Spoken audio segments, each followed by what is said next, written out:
How to insert and edit headers and footers in Microsoft Excel. Hi everyone, I'm here to assist you today. Without any delay, let's jump right in. First, open Excel, and at the top, click on View.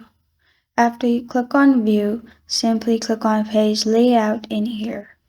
After you click on Page Layout, you'll find this kind of screen. Now, you'll find Header and Footer. Click on Add Header at the top. Then at the top, you'll find different options. You can add page number, current date, current time, and also insert picture as you want. You can also select the other box on the right or left and add header. Now to add footer, click on go to the footer up.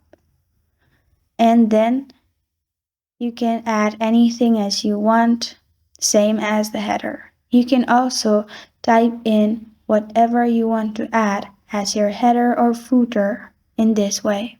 After you're done, press on enter and you're good to go. This is how to insert and edit headers and footers in Microsoft Excel. Thank you for joining me today. If this video helps you out, please leave a like and subscribe for more. Got a question or want to suggest a topic? Comment below. Thank you for watching.